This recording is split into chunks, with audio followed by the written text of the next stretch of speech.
अस्सलाम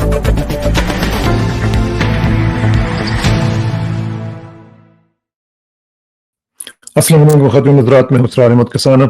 मुख्तलिफ़ चीज़ें चल रही हैं, इम्पॉर्टेंट हैं, और ख़ास तौर पे आज मेरा थोड़ा-सा ज़रा फ़ोकस जो है वो सिंध पे होगा, क्योंकि सिंध में भी बड़ी इम्पॉर्टेंट डेवलपमेंट्स हो रही हैं, और ख़ास तौर पे ये जो इलेक्शंस की बात हो रही है, इसमें जो डिले की बातें हो रही हैं वो ज़रदारी साहब क्यों कर रहे हैं, और ज़रदारी साहब को मसला क्या है? क्योंकि सारे काम जो है वो तो उनके लिए सारे हो नहीं है, और लेकिन साथ ही साथ राव अनवार का जो इंटरव्यू आया है, और जिस तरीके से उन्होंने कहा है कि 700 अरब से ज़्यादा पिछले 5 साल में ये लोग बाहर ले गए हैं। तो अब क्या हो रहा है? इससे भाग रहे हैं इलेक्शन से, क्या हो रहा है? अमीर मुकाम ने भी कह दिया है, बुगटी स सरफराज बुगटी जो हैं इंटीरियर मिनिस्टर, वो भी कह रहे हैं कि जी हमारी बड़ी ओवर स्ट्रेच हो गई हुई है फोर्सेज़, और पता नहीं क्या हो जाएगा। केपी के गवर्नर पहले कह चुके हुए हैं। ये सारी चीज़ें डिस्कस करते हैं, लेकिन एज़ मामूल जो हमारा एक है मामूल, उसके मुताबिक पहले इकबाल, और इकबाल का बड़ा ही खूबसूरत एक आपको मैं सुनाता हूँ कलाम।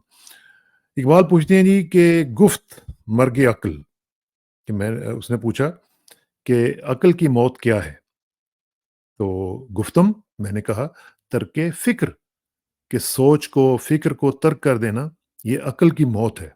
कितनी खूबसूरत बात की है, और ये हमारे मुसलमानों में तो हो चुका हुआ है कि अक्ल की मौत जो है वो हम बेसिकली देख चुके हैं कि हमने फ़िक्र करना, तफ़क्कुर करना, जिस तरह अल्लाह ताला ने कुरान पाक में कहा ना, अफ़ला तफ़क्करून, अफ़ला तदब्बरून, कि तदब्बुर नहीं करते हो, तफ़क्कुर क्यों नहीं करते हो?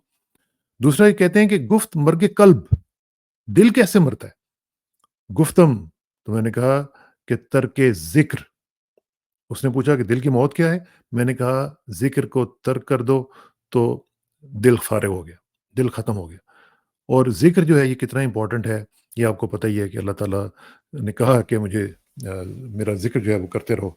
और बल्कि एक आयत मुझे उसका मफ़हूम मैं आपको सुनाता हूँ, बल्कि आयत थोड़ी-सी मुझे याद है।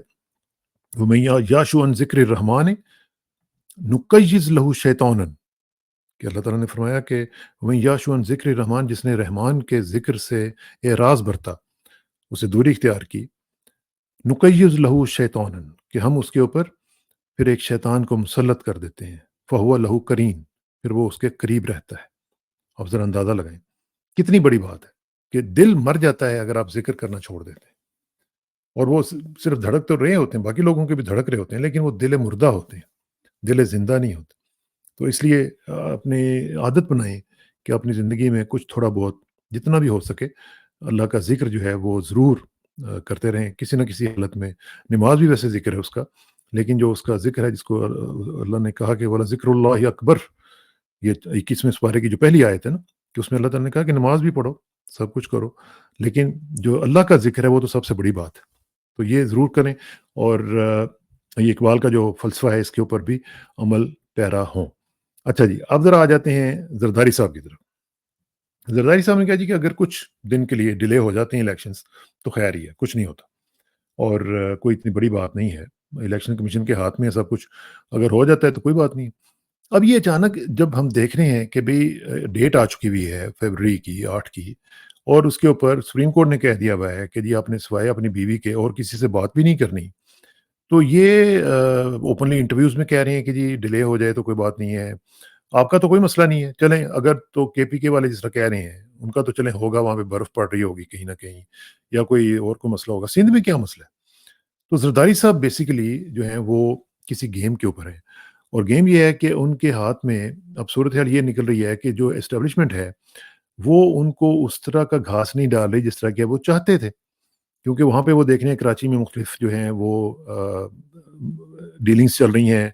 फिर ये जो राव अनवार का इंटरव्यू आया है, ये उनके लिए एक बहुत वाज़ेह सिग्नल है कि जो बंदा जिसको वो अपना बेटा कहते थे, और जिसके ऊपर मुबैना तौर पर लोग कहते हैं कि 4 साढ़े 400 कत्ल करने का इल्ज़ाम है, और जिसके बारे में खुद भी लोग कहते हैं कि वो he was one of the strongest police officer ever, और जिसकी जिसकी जो ट्रांसफ़र और पोस्टिंग्स हैं, वो प्राइम मिनिस्टर के कहे बगैर नहीं होती थी, और प्राइम मिनिस्टर जो थे वो उसकी जेब में होते थे। यानी आईजी जो था, जब भी सिंध का होता था, तो वो उसको हाथ नहीं लगा सकता था। तो ये क्या हो रहा है? अमीर मुकाम का भी स्टेटमेंट आ चुका हुआ है। चलें, वो तो केपी के साथ कह रहे होंगे। जो सरफराज भुगती हैं, वो बलूचिस्तान के हवाले से कह रहे होंगे। तो लेकिन ये डिले की बातें क्यों हो रही हैं? जबकि हम देख रहे हैं कि इलेक्शन का स्केड्यूल जो है वो आने वाला है, 4-5 दिन रह गए हैं और हमारे आर्मी चीफ साहब मोहतरम जो हैं, वो अमेरिका में हैं और अमेरिका से उन्होंने आके अपने जो हमारे बादशाह सलामत हैं, उनसे हमने वो इजाज़त लेनी है कि जी इलेक्शन करवाएँ या ना करवाएँ, आगे कर दें, क्या करें? वो जो अंदर बैठा है, वो तो काबू नहीं आ रहा और उसके चाहने वाले जो हैं, वो तो बिल्कुल ही काबू नहीं आ रहे और ख़ास तौर पे केपीके वाले तो बिल्कुल ही काबू नहीं आ रहे। और मुझे ये भी लगता है कि कुछ फुटेज वगैरह भी वो जाके दिखाएँगे उनको कि जी ये देखें, ये हालत है। ये डिस्पाइट ऑल द क्रैकडाउन्स ये इतनी बड़ी तादाद में लोग निकल रहे हैं। हम इनका करें तो करें क्या? ये तो एक बीमारी की तरह फैल रहे हैं। तो अब वहाँ पे जाके उनको डराएँगे भी, उनको बताएँगे कि ये सूरत-ए-हाल चल रही है तो हमें बताएँ अब क्या किया जाए? अब ज़रदारी साहब जो हैं वो उनको अपनी प्राइम मिनिस्टरशिप अब याद आनी शुरू हो गई है। वो कह रहे हैं कि अगर इलेक्शन हो और पीपल्स पार्टी जीते, तो प्राइम मिनिस्टर मैं भी हो सकता हूँ, क्योंकि बच्चा तो उनका जो है अभी बच्चा है। वो 35 साल का भी होके बच्चा है अभी और वाक़ईतन है। ये ज़रदारी साहब गलत नहीं कहते, ज़रदारी साहब बड़े वो कहते हैं ना जान-दीदा किस्म के आदमी हैं। वो सही कह रहे हैं क्योंकि उनका जो बच्चा अपने हाथ से जिसको पाला हुआ हो, तो उसका तो पता होता है ना। वो कहते हैं ना घर जम्मियां दे दंद नहीं गिनी दे, पता होता है धोंदे ने कि चौंदे ने, ठीक है ना? तो वो बेसिकली उनको पता है कि ये धोंदा है, ये चौंदा है और इसीलिए वो कह रहे हैं कि जनाब अगर हम इस काबिल हुए, तो मैं भी वज़ीर-ए-आज़म हो सकता हूँ। तो इसलिए उन्होंने एक सुनने वालों को और अपने चाहने वालों को ये उम्मीद की किरण दिलाई है कि जनाब मुझे भी आप भूलें नहीं, मुझे रूल आउट ना करें। मैं सिर्फ सदर ही नहीं बन सकता, मैं प्राइम मिनिस्टर भी बन सकता हूँ। लेकिन वापस आता हूँ मैं रॉ एंड वार के इल्ज़ामात की तरफ कि ये जो उन्होंने कहा है कि 700 अरब रुपया ये ले जाते हैं ले गए हैं 5 साल के अंदर-अंदर। यानी पिछले सिर्फ 5 साल के अंदर-अंदर ये इनकी जो गवर्नमेंट रही है 18 से 23 तक, इसमें 700 अरब और ये मैं आपको बताऊँ ये 700 अरब भी थोड़े होंगे। क्योंकि अगर आप जाएँ सिंध में और जाके वहाँ पे उनकी हालत देखें लोगों की और ज़रा थोड़ा-सा कराची की तो ख़ैर क्या ही आपने देखनी है बात। कराची से ज़रा बाहर निकल जाएँ, तो आपको अंदाज़ा होगा कि आप पता नहीं किस अफ़्रीका के किसी मुल्क में चले गए हैं, बल्कि अब तो अफ़्रीका वाले हमसे बहुत आगे निकल गए हैं। रवांडा वग़ैरह जैसे मुल्क अब तो रवांडा मॉडल कहा जाता है कि जी वो किस मॉडल से पूरी दुनिया में पढ़ाया जाता है कि रवांडा मॉडल कैसे तरक्की करता है। तो वो तो अब हमसे बहुत आगे निकल गए हैं। अब पता नहीं किसी की मिसाल भी हम दे सकते हैं कि नहीं, अब तो लोग हमारी मिसालें देंगे कि यार आपकी तो ये हालत होगी जैसे पाकिस्तान की हालत होगी। तो ये बिल्कुल सही कह रहे होंगे और ये 700 से कहीं ज़्यादा अरब रुपया जो है, यानी ये 7 खरब रुपया बनता है। ये 7 खरब नहीं होगा, ये 15, 20, 30 खरब रुपया भी हो सकता है जो ये लेके गए हैं और आपको याद होगा किस-किस के नाम पे फलूदे वाले, तो टमकाना, तो फलाना, तो ये जो भी नाम इनका होता था उसके ऊपर इन्होंने पैसे बाहर भेजे हुए हैं और मनी लॉन्ड्रिंग की हुई है और आपको याद होगा फैटफ के भी तमाम जो मामलात हुए थे, वो भी इन्हीं लोगों की वजह से हुए थे। अच्छा, अब ये जो रॉ अनवार का हुआ है ना ये अटैक, ये एस्टेब्लिशमेंट ने इनको बाकायदा तौर पे एक इशारा दिया है कि अगर आपने कुछ गड़बड़ की, ठीक है ना? तो वो कहते हैं ना शेप अप और शेप आउट, तो फिर हम आपको शेप आउट भी कर देंगे। और यही वजह है कि भागते हुए आपने देखा होगा कि बिलावल जो हैं, वो मिनिस्ट्री ऑफ इंटीरियर के उस इवेंट में आए हैं जहाँ पे वो तस्वीरें वगैरह लगा रहे थे और क्योंकि वो बुगटी के साथ बैठ के फिर प्रेस कॉन्फ्रेंस भी करनी पड़ेगी। हालाँकि कहाँ बिलावल अपने आप को चेयरमैन पीटीआई और सॉरी पीपल्स पार्टी और दूसरी तरफ बुगटी, बुगटी की क्या औकात है उनके सामने? उसके साथ बैठ के प्रेस कॉन्फ्रेंस कर रहे हैं। तो ये उन्होंने सिग्नल दिया है कि जनाब हम आ रहे हैं आपके पीछे। तो ये अब देखते हैं क्या होता है, लेकिन सूरत-ए-हाल जो है काफ़ी संजीदा होने वाली है पीपल्स पार्टी के लिए सिंध में और अगर ये सिलसिला जारी रहा और इन्होंने अपने शेप अप ना किया अपने आप को, तो मामला जो है वो ख़राब भी हो सकते हैं और ज़ाहिर है ये बिलावल के बस की बात नहीं है। अच्छा जी, एक आपको सबसे बड़ा झूठ मैं आपको दिखाता हूँ और वो क्या है वो ये है कि अमेरिका ने ये कहा है कि पाकिस्तान में जो सियासतदान हैं या इंतखाब है उनका जिनका जो लीडर्स हैं, उनका इंतखाब हम नहीं करते, हमारा कोई उसमें किरदार नहीं होता। अब आप मानेंगे इसको? यानी निकालने में भी आपका किरदार है जनाब मोहतरम और लाने में भी आपका किरदार है। हम तो सिर्फ़ पुतलियाँ हैं, हमारे तो कोई औकात ही नहीं है और हमारे जो ख़ास तौर पे जो हुक्मरान होते हैं, वो आपकी बड़े पायदार किस्म की और वफ़ादार किस्म की पुतलियाँ होती हैं।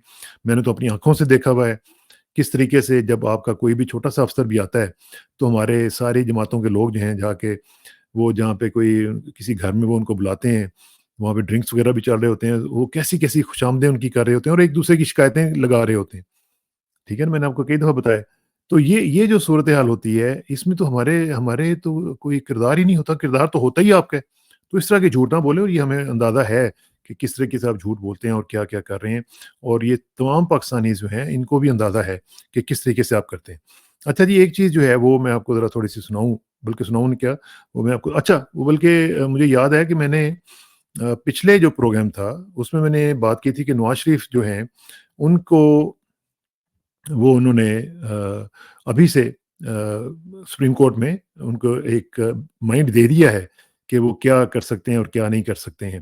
تو اس میں میں دیکھ رہا تھا کہ شاہین صاحبائی صاحب نے اس کے اوپر ریئیکٹ کیا، تو وہ میں سوچ رہا تھا کہ آپ کو ذرا تھوڑا-سا سنا دوں کہ شاہین صاحبائی صاحب، یہ آپ دیکھ رہے ہیں ان کا ٹویٹ ہے، وہ کہتے ہیں کہ ہمارے جج یا پارٹی ممبر آج چیف جج قاضی فیض اور جج اطہر امین اللہ نے کیس کے آنے سے پہلے ہی فیصلہ دے دیا کہ نواز شریف کی نااہلی صرف 5 سال کی ہی ٹھیک ہے، یعنی ان کو دوبارہ اجازت دے دی جائے گی، یعنی آئین کے اوپر ایک جعلی اسمبلی کا قانون۔ ایسا صرف پاکستان میں ہی ہوتا ہے۔ یہ جج اونچی ترین عدالت میں بیٹھے ہیں، مگر حرکتیں پارٹی کے نوکروں کی طرح، اور شاید امید ہے ریٹائر ہو کر بھی نوکریاں مل جائیں گی جیسا پہلے ہوتا رہا ہے۔ تو انصاف تو گیا گٹر میں، ہم سب بس گھگو تارا بن کے انہیں دیکھتے رہیں گے۔ ٹھیک ہے جی۔ اب یہ شاہین صاحبائی صاحب بہت سینئر، آپ کو پتا ہے کہ جرنلسٹ ہیں، اور بہت ان کا کنٹریبیوشن ہے۔ ان کی یہ رائے ہے اس خبر کے بارے میں جو میں نے آپ کو پچھلے پروگرام میں بتائی تھی، جس میں پہلے ہی یہ اپنا مائنڈ دے رہے ہیں۔ اچھا، اسی طرح ایک اور چیز ذرا دیکھیں، میں آپ کو دکھاتا ہوں کہ وہ ہے وہ ہے جی، یہ میں آپ کو دکھا رہا ہوں، یہ جیو اور جنگ کی ویب سائٹ پہ محترم انصار عباسی صاحب کا ایک کالم ہے۔ وہ کہہ رہے ہیں کہ میاں صاحب آپ کو کیوں لایا گیا؟ اب تھوڑا سا میں پڑھ کے سنا دیتا ہوں، پھر باقی آپ پڑھ لیجئے گا۔ کہتے ہیں کہ نواز شریف ایک بار پھر خطرناک ہوتے دکھائی دے رہے ہیں۔ اگر ان سے اپنا غصہ نہیں سنبھل رہا اور وہ اب بھی اپنی گزشتہ 3 حکومتوں کے خاتمہ کے احتساب چاہتے ہیں، تو آگے رولا ہی رولا ہوگا۔ جبکہ میاں صاحب کی واپسی کے لیے سہولت کاری نہ ہی اب پرانے کٹے کھولنے اور پرانی لڑائیاں لڑنے کے لیے کی گئی، اور نہ ان کے لیے آئندہ انتخابات کا رستہ اس لیے ہموار کیا جا رہا ہے کہ ہم اس تاریخ سے ہی نہ نکل سکیں جس نے فوج اور سول کے درمیان لڑائیوں کی وجہ سے ملک اور عوام کی حالت ہی خراب کر دی ہے۔ اب صرف اس پہلے پیراگراف میں ہی آپ دیکھ لینا، تو آپ کو پتہ چل جاتا ہے کہ سارا سٹیجڈ ڈرامہ ہو رہا ہے۔ اب انصار عباسی صاحب جو ہیں، وہ ویل انفارمڈ صحافی ہیں، اور خاص طور پہ اسٹیبلشمنٹ کے ساتھ ان کے تعلقات کافی اچھے ہیں۔ تو اب یہاں سے آپ کو اندازہ ہوتا ہے کہ یہ جو الیکشن ہونا ہے، یہ الیکشن نہیں ہونا، یہ بیسیکلی ایک ڈرامہ ہونا ہے۔ اور ان کو جیسے یہ کہہ رہے ہیں کہ لایا جا رہا ہے، اس لیے نہیں لایا جا رہا کہ لڑائیاں نہ ہوں، پہلے جس نے لڑائیاں کی تھیں اس کے ساتھ کیا ہوا ہے، تو وہ تو اس لیے نکالا تھا کہ وہ لڑائیاں کرتا تھا۔ اچھا، اب آگے کہتے ہیں موجودہ صورتحال میں جو بھی حکومت آئے گی، اس کے لیے ماسوائے معیشت کی بہتری، کاروباری حالات اور سرمایہ کاری کے فروغ، مہنگائی پر قابو پانے، زراعت، آئی ٹی، مائننگ اور دوسرے شعبوں میں ترقی اور عوامی مسائل کے حل کے لیے بہترین گورننس کے علاوہ کوئی دوسری چوائس نہیں ہوگی۔ یعنی وہ اس کو باؤنڈ کر دیا جائے گا کہ وہ انہی چیزوں کے اوپر کام کرے، ان کی اپنی کوئی چوائس نہیں ہوگی، ٹھیک ہے نا؟ وہ ایک ریموٹ کنٹرولڈ ایک گورنمنٹ ہوگی، اور اسی کے تحت وہ چلے گی۔ ڈیفالٹ سے ہم بمشکل بچے، لیکن اگر ملک کو اس خطرے سے بچانا ہے اور معاشی مشکلات سے نکلنا ہے، تو پھر میاں صاحب کو واقعی اپنا غصہ، اپنے ذاتی معاملات وغیرہ کو بھلانا پڑے گا، ٹھیک ہے نا؟ اب میں یہاں اس کو بند کرتا ہوں، آپ اس کو خود پڑھیں اور آپ دیکھیں کہ کس طریقے سے یہ ہمارے جو دانشور ہیں، یہ مطلب بجائے اس کے کس کو کنڈیم کریں کہ بھئی آپ ایک ڈرامہ کر رہے ہیں۔ آپ کیوں کر رہے ہیں؟ آپ لوگوں کی انٹیلیجنس کو ہیوملیٹ کر رہے ہیں کہ لوگوں نے کسی اور طرف جانا ہے، ان کی اپنی ایک سوچ ہے، لیکن آپ اس کے اوپر مسلط کر رہے ہیں کسی اپنے ڈیزائن کے لائے ہوئے ایک بندے کو، جو کہ صرف آپ کی بات مانے گا، اور ایک ریموٹ کنٹرولڈ گورنمنٹ جو ہے وہ چلانے کے لیے ایک طوطا بن کے آپ کے سامنے بیٹھ جائے گا۔ تو یہ ہمارے دانشور یا ہمارے حضرات جو سینئر حضرات ہیں، یہ ان کے اوپر بھی میں جب دیکھتا ہوں کہ مجھے صحیح بات ہے کہ دکھ ہوتا ہے کہ کیسے ٹھیک کرے گا سارا کچھ سسٹم، ہم لوگ کیا کر سکتے ہیں کہ جہاں پہ ہمارے دانشور لوگ جو ہیں وہ اس طرح کی حرکتیں کریں اور اس طرح کی باتیں کریں۔ اچھا، میں تھوڑا سا ذرا یہ بھی آپ کو بتاؤں کہ جو اسرائیل اور فلسطین کا معاملہ ہے، آخر میں تھوڑی سی اس کی بات کر لیتا ہوں کہ یہ جو بھی صورتحال چل رہی ہے، یہ بڑی سیریس ہوئی ہے، اور اس میں دیکھ رہا تھا کہ مختلف چیزیں چل رہی ہیں۔ ایک تو یہ ہے کہ ہاسپٹل جو غزہ کا ہے، ہاسپٹل اس کو بھی انہوں نے سیز کیا ہوا ہے۔ وہ بہت ہی زیادہ سیریس ہو چکا ہے، کیونکہ 4-5 دن ہو چکے ہوئے ہیں اس کو سیج کیے ہوئے، اور وہاں پہ مجھے جو میں دیکھ رہا تھا کہ مختلف چیزیں جو بڑی ہی خطرناک چل رہی ہیں۔ اچھا، 18,000 کی تعداد جو ہے وہ کراس کر گئی ہوئی ہے شہداء کی، اور اس میں ابھی تک جو اسرائیل ہے وہ لیٹ اپ نہیں کر رہا، اور بہت ہی خطرناک حد تک سچویشن جو ہے وہ چلی گئی ہے۔ اچھا، ایک بڑی امپورٹنٹ خبر جو ہے وہ یہ ہے کہ جو انہوں نے تباہی پھیری ہے غزہ کی، وہ جس طریقے سے لیول کر کے رکھ دیا تقریباً سارے کا سارا غزہ کو، تو اس میں یہ ساری کی ساری جو ریکنسٹرکشن ہے، وہ یہ کہا جا رہا ہے کہ اس کی ساری ریکنسٹرکشن جو ہے وہ سعودی عرب اور یو اے ای کریں گے۔ اور یہ میں نہیں کہہ رہا، یہ اسرائیلی وزیر اعظم نیتن یاہو نے جو ان کی پارلیمنٹ کنیسٹ ہے اس کے ایک پینل کے سامنے گفتگو کرتے ہوئے کہی ہے کہ جناب جو بھی اب خرچہ ہوگا، ہم جب نکلیں گے وہاں سے تباہی پھیر کے سارے کا سارا ملیم میٹ کر کے غزہ کو، اور پتہ نہیں کتنے ہزاروں مزید نعوذ باللہ لوگوں کو شہید کر کے، اس کے بعد اس کی جو ریکنسٹرکشن کی جو ذمہ داری ڈالی جائے گی وہ سعودی عرب اور یو اے ای کے اوپر ڈالی جائے گی۔ اب ذرا اندازہ لگائیں، اور سعودی عرب اور یو اے ای بھی چپ کر کے بیٹھے ہوئے ہیں اور وہ دیکھ رہے ہیں کہ کیا ہوتا ہے اور کس طریقے سے ہوتا ہے، اور اس کے بعد پھر وہ کہیں گے جی ہم دیکھیں، ہم نے وہ ساری تباہی کے بعد ریکنسٹرکشن ہم نے کر دی ہے نا۔ تو یہ بڑی سیریس صورتحال ہے۔ اچھا، اب ایک جو وہاں پہ ہاسپٹل کے ایک سرجن ہے، اس کو گولی ماری ہے اسرائیل والوں نے اور اس کو زخمی کر کے رکھ دیا۔ اب اندازہ لگائیں کہ کیا صورتحال وہاں پہ ہاسپٹلس کے ڈاکٹرز کی ہے، کیسے علاج کر رہے ہوں گے۔ اچھا، دوسری طرف دیکھیں کہ جو لوگ کور کر رہے ہیں 86، اب ذرا اندازہ لگائیں 86 جو جرنلسٹ ہیں وہ شہید ہو چکے ہیں۔ 86 گاڈ سیک، یعنی وہاں پہ کور کرنا جو وار کی جو کوریج ہے، وہی اب ایک زندگی موت کا مسئلہ بن چکا ہوا ہے کہ کون کرے گا جا کے وہاں پہ اور کس طریقے سے کرے گا۔ امریکہ کے جو سینیٹر بڑے امپورٹنٹ سینیٹر ہیں، سینیٹر لنڈزی گریم، انہوں نے کہا جی کہ قطر میں چونکہ حماس والے لوگ موجود ہیں تو ہمیں ان سے بات کرنی چاہیے کہ وہ کیسے اس معاملے میں معاملات کو ٹھیک کر سکتے ہیں۔ اچھا، الجزیرہ کے جو جرنلسٹ جو ہیں، ان کو جن کے گھر پہ اٹیک ہوا ہے، ان کے فادر کو اور ان کے دوسرے لوگوں کو مارا گیا، الجزیرہ نے اس کو کنڈیم کیا اور یہ کہا ہے کہ یہ بہت ہی غلط چیزیں جو ہیں اسرائیل کر رہا ہے، اور یہ آکوپیشن فورس ہے اور اس کو اپنا کام جو ہے وہ چھوڑنا چاہیے۔ اچھا، یہاں پہ میں نا آپ کو ایک چھوٹی سی چیز دکھا کے پھر اجازت چاہتا ہوں، ذرا لمبی ہوگی ہے ویڈیو لیکن پھر بھی آپ ذرا دیکھیں اس کو کہ یہ کیسے وہاں پہ ظلم ہو رہا ہے اور کس طریقے سے ہو رہا ہے۔ ٹھیک ہے جی، یہ ذرا دیکھیں آپ، اور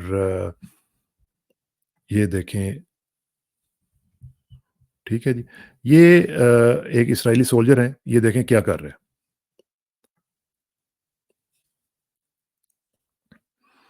یہ اپنی ایک گاڑی پہ ہے جو کہ اس کے اندر یہ بند ہے، اور یہ ایک گاڑی کو دیکھیں گے، آپ دیکھیں گے کہ ایک گاڑی کو جو فلسطینی گاڑی ہے اس کو تباہ کرے گا یہ، اور ساتھ اپنی تصویریں دکھا رہا ہے، ویڈیو دکھا رہا ہے کہ میں بڑا کوئی کارنامہ انجام دے رہا ہوں۔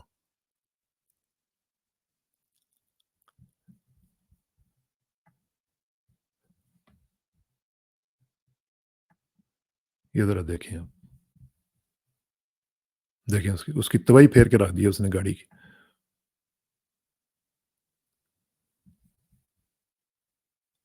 یہ ایسے ظلم ہو رہا ہے اور انجوائے کر رہا ہے۔ یہ نہیں ہے کہ اس کو کوئی دکھ ہے یا کوئی اس نے بڑی کوئی اس کو تکلیف ہو رہی ہے، وہ انجوائے کر رہا ہے اور ساتھ ویڈیو بنا رہا ہے، اور میں جا کے اپنے دوستوں کو دکھاؤں گا۔ یہ اس طرح انجوائے کر رہے ہیں لوگوں کو مار کے۔ اللہ تعالیٰ معافی دے اور اللہ تعالیٰ ان کو بھی ہدایت دے، اور ہمیں بھی مسلمانوں کو بھی ہدایت دے کہ ہم کیا کر رہے ہیں، اور ہماری کمزوریوں کی وجہ سے وہ ہے نا، ہے جرم ضعیفی کی سزا مرگ مفاجات، تو اللہ تعالیٰ ہمیں اس جرم کی سزا مزید نہ دے۔ اللہ تعالیٰ کرے کہ ہم اپنے حالات کو اوپر قابو پا سکیں۔ بہت بہت شکریہ، تھینک یو ویری مچ، اور آخر میں دعا کہ میری عزت کے لیے کافی ہے کہ میں تیرا ہی بندہ ہوں، میرے فخر کے لیے کافی ہے کہ تو ہی میرا پروردگار ہے، تو بالکل اسی طرح جس طرح میں چاہتا ہوں مجھے بھی اسی طرح بنا دے جس طرح تو چاہتا ہے۔ سپردم بتمایا خیش رہو، تو دانی حساب کم و بیش رہو۔ جس طرح اکسانہ کو کل تک اجازت دیجیے، کل ملاقات ہوگی انشاءاللہ۔ اللہ حافظ۔